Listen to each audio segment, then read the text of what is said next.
wanted to use a case study to kind of help you guys understand what we're doing here. I was hoping you could see me over here, but I don't think you can, so I'll just use it.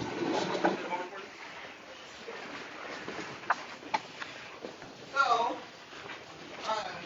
let's take a look. Pass what you guys back there. It's pain, passion, and purpose. This is not on your paper, so. Do you need these guys to shift? Can you guys see? Or they can move over if they need to. Okay, y'all come down. Pain, passion, and purpose. Have you guys heard this before? Okay, so the way that it's been shared is that sometimes your pain is that it started with his story. Okay? So Buki played baseball all the way through high school, played at WSU, Washington State University for 4 years, got drafted to Major League Baseball to play, and did all the things, right? Got down into the minor leagues. He played for a little bit, came home, we got married. I had a miscarriage. Then he had to go back to play baseball a little bit after that for his second season. He hurt himself, had to have surgery on his thumb, went through rehabilitation, all of that, went back to play, and just, he had lost it somewhere. All that life had happened to him in that 1 year, from us getting married, losing a baby, him going back to play, all the things, him getting injured, other people getting picked up, him having to compete with other people who had agents. He was down there just a kid from Garfield High School trying to navigate a system that nobody in his family had any idea on how to help with clip him because they hadn't been in it either. And so he hit a wall, and he had to make a choice. He had to make a decision. What do I do now?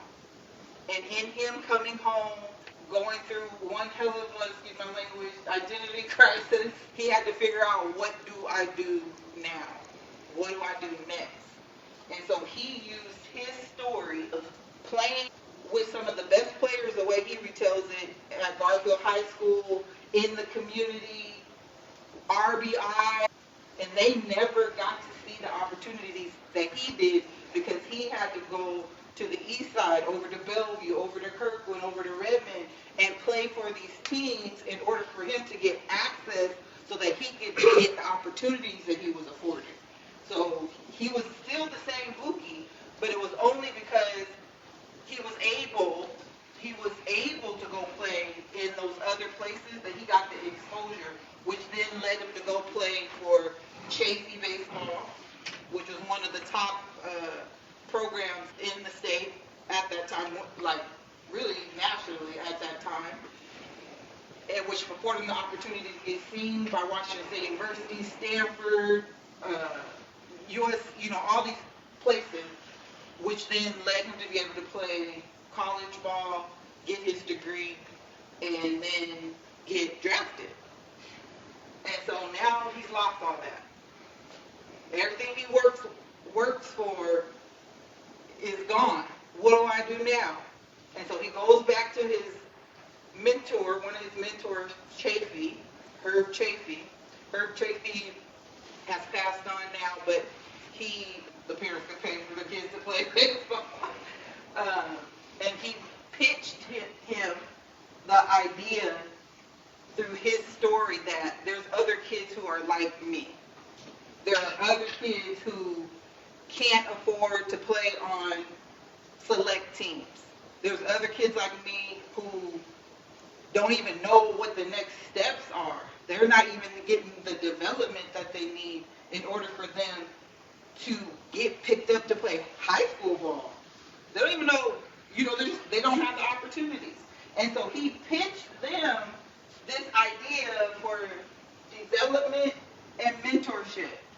So before it was Baseball Beyond Borders, it was an opportunity to come get workouts during the off season and to have mentors who look like these kids. Black, brown kids, black, brown mentors. So it started out, just come work out with us so that we can help you get access to be able to try out for these select teams, to be able to try out for your high school teams. Because at this point, they weren't able to. This then, after doing that for a few years, they started Chafee Baseball Inner City. So Chafee, the guy that he pitched his story to, said, we'll let you use our name. You guys can come underneath us to have this baseball organization. Because they never had any plans on having teams. That was never the goal. The goal was just to be development and mentorship. But it grew because the need grew. His story connected with other people in the community story. They started telling him what they needed. Coaches were coming to him saying, you don't have to coach, we'll coach. We just need somebody, an umbrella to come up underneath. That's how Baseball Beyond Borders came to be. And now Baseball Beyond Borders is access. It addresses cost. But really what Buki is doing is advocating. It becomes about advocacy for the work and not just for baseball, for all sports. Because sports, the price to play soccer, rugby, lacrosse, all these sports are getting so high where you used to be able just to go pick up a ball and go play with your friends and you know, in your community. It's not like that anymore. If you don't have $4,000 or $5,000, you're not playing. And so I wanted to use his case study. I wanted to use his example to show you guys what we're trying to get you to understand here. This space right here, in between the story and him starting to work in his passion, is the PSA. It's the story that you're going to tell to people about eventually what will become your project. Does that make sense? Mm-hmm. So you're going to start with your story, and then right here, you're going to connect your PSA to your project, eventually lead to your purpose. We're hoping that this plants the seed for what you guys end up doing later on in your life. Right? So we're going to develop this PSA today. For the rest of the time that we're here, that's what we're going to be working on. I know we had started out like we wanted to get you guys to launch these projects, but if we don't talk about the why behind the what, you guys will just be creating projects just to be creating projects. We need you guys to see that there is a hook, there is a linchpin that connects the story to the why behind the project. So we're going to slow this process down a little bit and talk to you about what is a public service announcement. Okay? Mm-hmm. Everybody clear? The PSA is the why behind the what. So what is the PSA?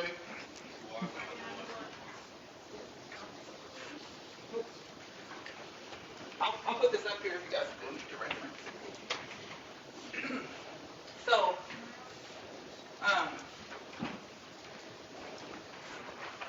with the new component of the PSA that we're going to be working through from now on, we're still going to talk about the problem. So what problem, topic, issue, or key concern has your attention? I gave you some examples here because there's a theme that kind of covers the idea that you have. So crime, mental health challenges, drug abuse, domestic violence, gun violence, illiteracy, unemployment, child abuse, truancy, health disparities, food insecurities, recidivism. Those are some of the problems. And we need to identify what is our main problem. And then you're going to find 3 facts or statistics to support the need to address the problem. We talked about who is already doing the work you're trying to do. We need to define a solution. So describe your unique idea and what you're creating to bring awareness to the problem. We'll talk about this a little bit more later, but for right now, just know that a PSA doesn't have to be this blown out production. I'm going to show you guys a couple of PSAs, short PSAs that I put in a playlist on YouTube, but it's in the app. But it could be a video, it could be a 3-day social media campaign, it could be a coloring book, there might be a physical product attached to your PSA. And so just our high-level overview, we're going to put you guys into two groups. Those who are focused just on awareness, so you'll be doing something like a social media campaign that doesn't have a producible. And then we're going to put the other group in a producible. So if you're planning on doing a YouTube series, if you plan on doing a podcast, if you're planning on needing to create some kind of book, those will be the two separate groups because your timelines are going to look different as to when you need certain items finished. So we'll go through just a couple of PSAs. That's one. What do you wish for? A nice life? Nice things? Or do you wish for something more? A sense of purpose? Do you wish to discover a cure? To write code that cracks an unsolvable question? To further our exploration into space? Or to invent something that changes everything, right here on Earth? Well, if that's your wish, make yourself ready. Because when you look back, you'll see that you didn't just make wishes, you realized them.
Who are you sharing your secondhand smoke with?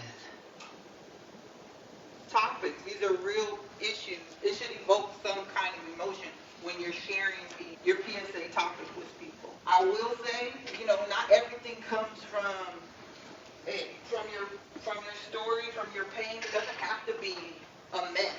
It could be a victory because you're going to be talking from the space of your storygram. It could be something positive that happened to you that you want to Spread. Spread that message, right?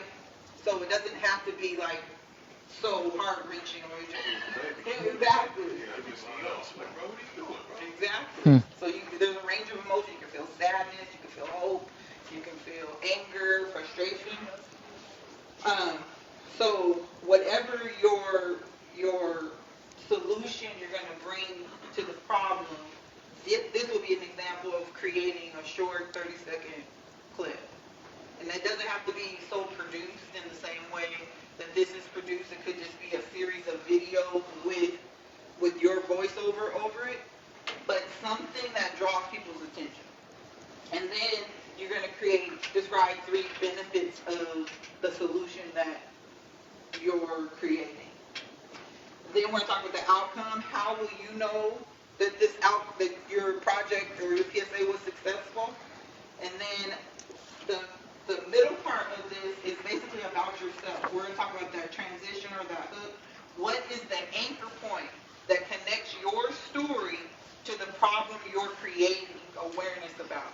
And then I created basically like a Mad Lib style template for you to fill out. So my name is Lakeisha, and I care deeply about bullying because I was bullied in the 5th grade. Let's just say something like that. And it changed the way that I live life. That's why I'm creating this PSA, to bring awareness so that others don't have to go through what I had to go through. Right? So there's a template for you guys to pull from your story, pull from your PSA to create this one-liner that's going to hook. It's going to be that transition from your story graph. Because remember, we're having a heart gallery. So people are going to be in this space. They're going to be visiting your station. All your people. And you're going to have conversations around your story and your PSA. So this hook, this one-liner, helps transition from your story to your PSA.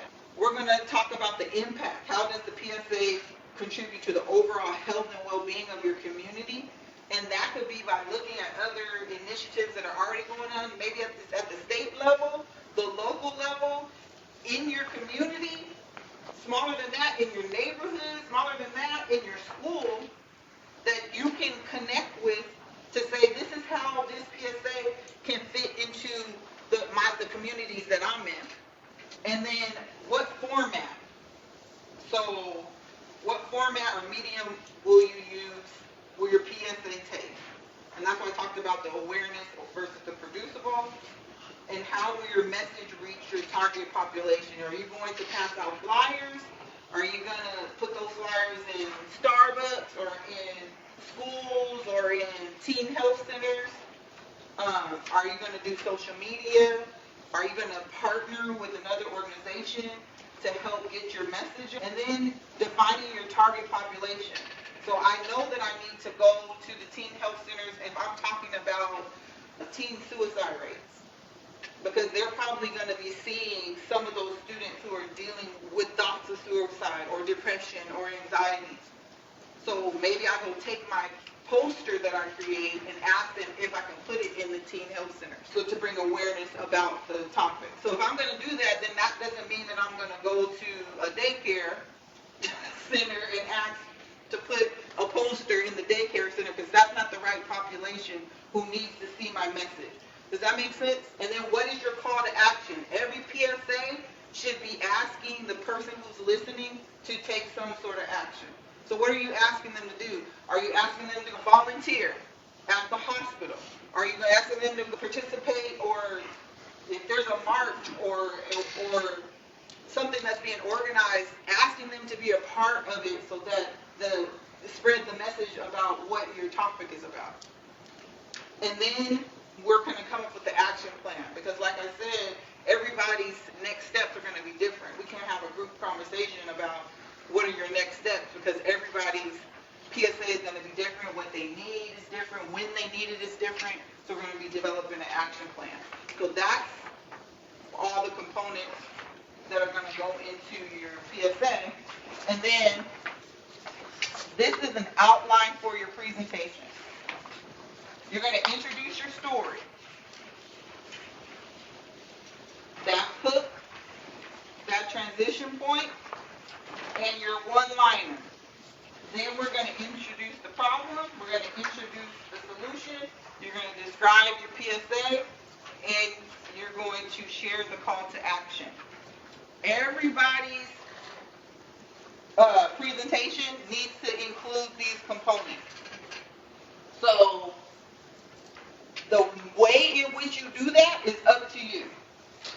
But all of these things need to be in your presentation somehow. If you want to do your hook and your transition, your story, your one-liner before you do your introduction, you can do that. That's up to you. But it has to include these components. Does that make sense? Mm-hmm. Okay. So today, the rest of these sheets are just pages for you to write down what your problem is. I gave you guys some resources of sites that you can go to look for your facts and your statistics, because I don't want you to just go Google and give me facts and statistics. We don't know if those facts and statistics are correct. So these are some free, safe, and credible sites that you can go to and look up the information that you need. And then Tarika and I are going to be setting up, and we're going to call you guys over individually so that we can talk about what your topic is going to be, what your problem is, because we need to, by next meeting, that needs to be solidified.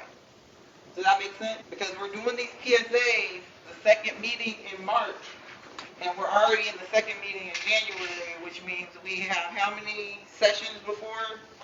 3 more sessions to build these PSA projects out before we have to actually present them.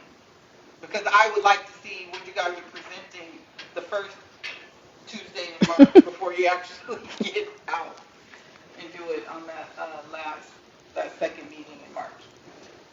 Okay? So, we're going to make sure that we can define what the problem is, which we already worked on a bit.